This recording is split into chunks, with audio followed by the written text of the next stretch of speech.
บายดีทุกคนมากินตำบักหุ่งน้ำกันต้นเราบ่ได้จัดตำบักหุ่งใส่มื้อนี้มีมักสตอนำเด้อลองกินเบิ่งเห็นในเขาเว้าว่ากินมักสตอลองเบิ่งดูตำบักหุ่งกุ้งผักสลัดผักบงมาเด้อทุกคนมาจัดกันแซ่บๆคืออยากกินตำบักหุ่งนี่มื้อตอนแรกอะยังคืออยากตำบักหุ่งอยู่นี่5 โมงหอน5 โมงครึ่งละ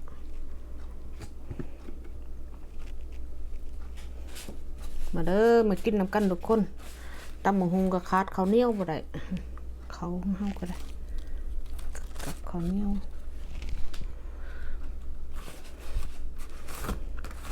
กินข้าวสวยเป็นข้าวแรงสวยได้กินเฮ็ดหันเฮ็ดนี้อันนั้นนี่วันเสาร์อาทิตย์ละ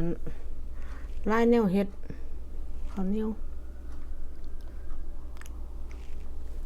มาเด้อแซ่บๆน้ำกันหมู่เพื่อนทุกคน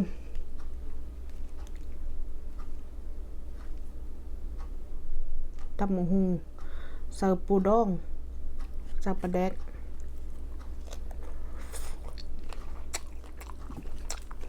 แซ่บ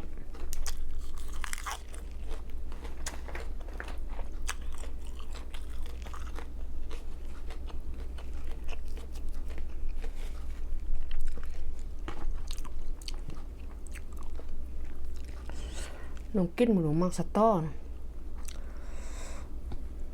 ตอนดูฟรีเซอร์หรอกทุกคนเข้ามาแต่เมืองไทยพุ่นน่ะ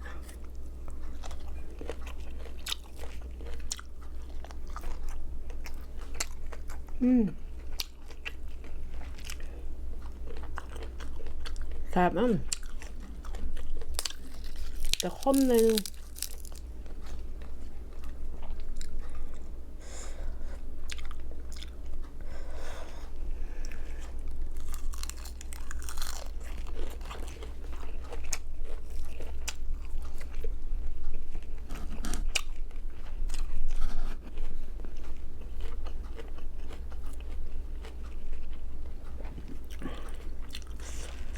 กุ้ง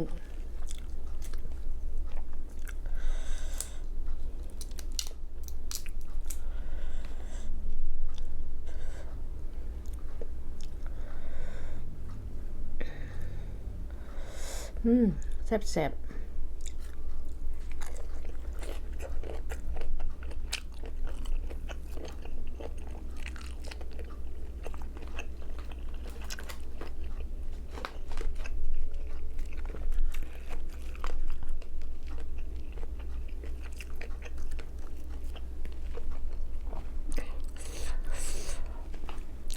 ผักเต็มหมักกับผักบง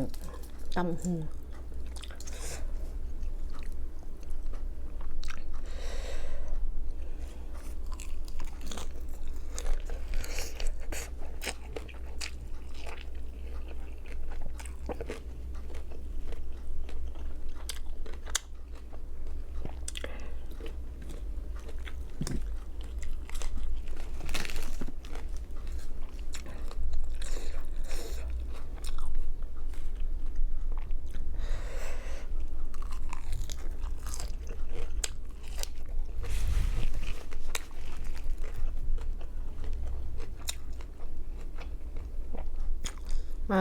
พี่น้องพี่นุ่งหมู่คู่ทุกคน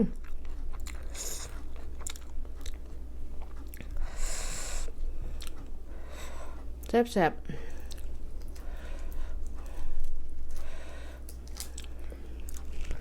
กุ้งบางคนเขาก็มักกินดิบเนี่ยกินดิบบ่ได้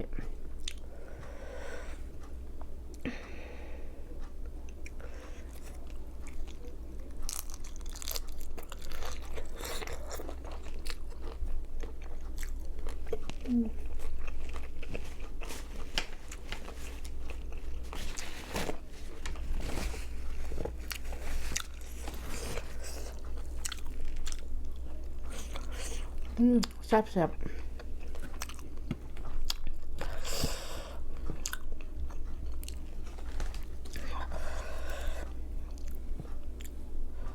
ตำบักหุ่งกันบ่เฮ็ดเผ็ดก็บ่แซ่บ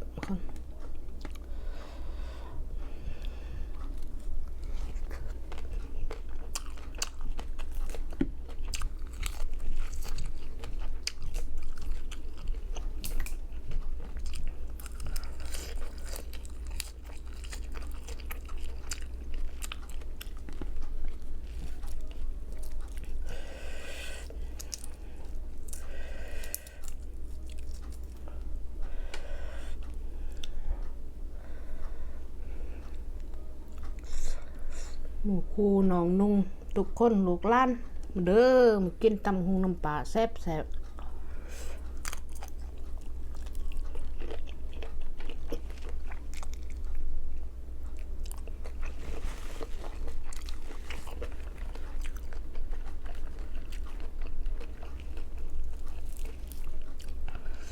เดินด้นก็คือรักนุ่งตำหุงกันละ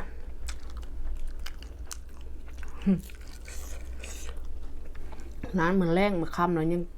ตำหุงเลยนี่5:30มันคำแล้วเลย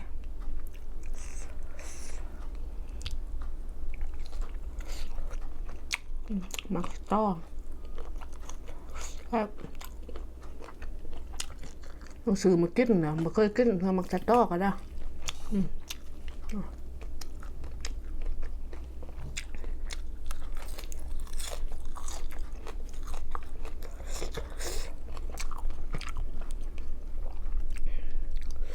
ตำหุงตะปูดองแซ่บ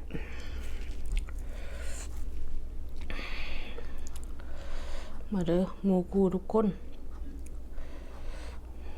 หมู่เพื่อน Facebook YouTube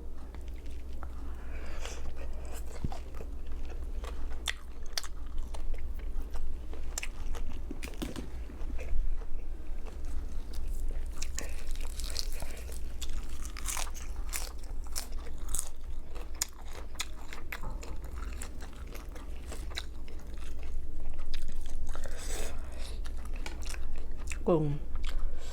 สดทุกคนซื้อสดจากทะเลเลยเดี๋ยวนี้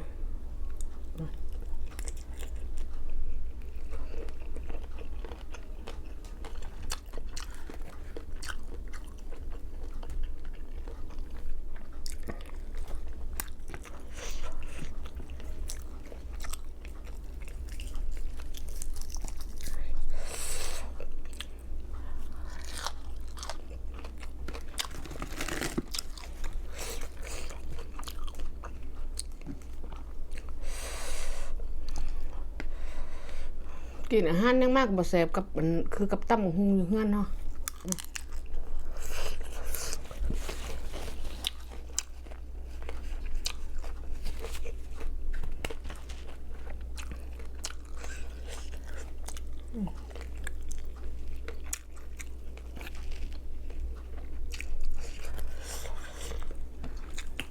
สุดยอดเลย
แซ่บ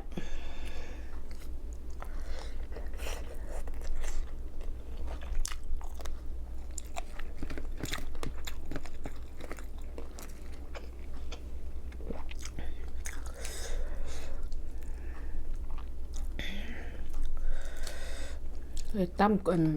มะฮุงซะอันกุ้งสดบ่กล้ากินว่ะบ่กล้ากินดิบ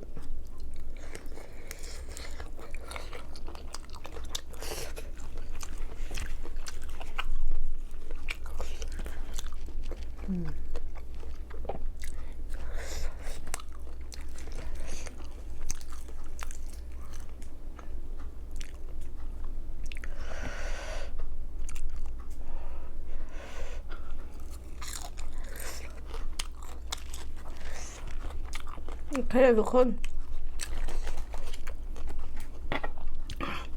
คลิปนี้ก็ลาไปก่อนเด้อเจอกันใหม่คลิปหน้าถ้ามักอย่าลืมกดไลค์กดแชร์ให้เด้อทุกคนถ้ามักตำบักหุ่งพะยังหาเฮ็ดยังกินยังหาเบิ่งแล้วคอมเมนต์มาเด้อสิกินหาเบิ่งคลิปนี้ก็ลาไปก่อนทุกคนตำบักหุ่งแซ่บๆ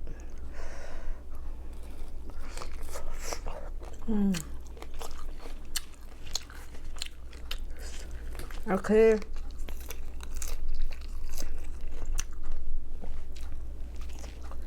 คลิปนี้ก็ลาไปก่อนบ๊ายบายเจอกันใหม่คลิปหน้าบ๊ายบาย